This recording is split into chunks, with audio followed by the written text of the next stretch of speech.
केंद्रीय शिक्षण मंत्री धर्मेंद्र प्रधान यांनी आज नवी दिल्ली येथे भारतीय सांकेतिक भाषेसाठी ISL PME विद्या DHE 24/7 चॅनल क्रमांक 31चे उद्घाटन केले.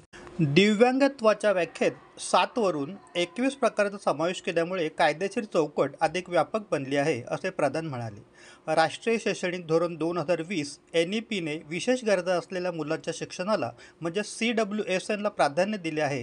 हे अधिक समावेशक शिक्षण प्रणालीकडे वळण्याने द्योतक आहे, असे त्यांनी सांगितले. आवाज हेच केवळ संवादाचे माध्यम नाही, सांकेतिक भाषेसाठी पर्याय सर्वांसाठी समान संधीची ग्वाही देण्यात महत्त्वपूर्ण भूमिका बजावतात, असंही त्यांनी सांगितले.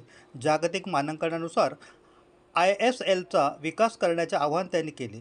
भारतातील कर्णबधिर लोकसंख्येला आधार देण्यासाठी अधिकाधिक व्यक्तींनी ISL शिकावे अशी कल्पना त्यांनी मांडली. त्यामुळे रोजगाराच्या संधीही निर्माण होण्यास मदत होईल, असेही ते म्हणाले. नृत्य आणि नाटक यांसारख्या सांस्कृतिक अभिव्यक्तींमध्ये असलेल्या भारतीय सांकेतिक भाषेच्या प्रभावाकडेही प्रधान यांनी लक्ष वेधले. दिव्यांगांमधील प्रचंड क्षमता दाखविण्यासाठी काही असामान्य व्यक्तींची उदाहरणे त्यांनी दिली. सहज साध्य संप्रेषणासाठी ही क्षमता लोकांपर्यंत पोहोचवण्यासाठी चॅनल 31 एका सेतूसारखे काम करणार असल्यामुळे समाज अधिक समावेशक आणि प्रगतिशील बनेल, असा विश्वास त्यांनी यावेळी व्यक्त केला.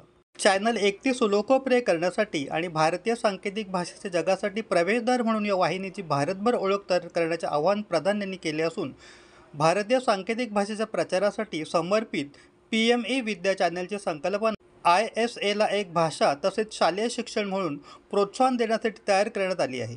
त्यामुळे मोठ्या लोकसंख्येला भाषा शिकवण्याची संधी मिळेल. शाळेय मुलांसाठी केंद्रीय आणि राज्य अभ्यासक्रम, शिक्षक, प्रशिक्षक आणि इतर भागधारकांसाठी करिअर मार्गदर्शन, कौशल्य प्रशिक्षण, मानसिक आरोग्य, वर्गवार अभ्यासक्रम सामग्री, संभाषण कौशल्य तसेच जाहिरात या क्षेत्रातील शैक्षणिक सामग्री 24/7 चॅनल 31 वरून प्रसारित होईल. सर्वांसाठी हिंदी आणि इंग्रजीमध्ये शाब्दिक भाषांप्रमाणे सांकेतिक भाषा हा विषय म्हणून यूट्यूबवर देखील शिकवण्यासाठी सामग्री उपलब्ध असेल. अल्पावधीतच लोकप्रिय झालेला भारताचा बुलंद आवाज आपला Bharat channel subscribe, share, like आणि कमेंट्स करायला विसरू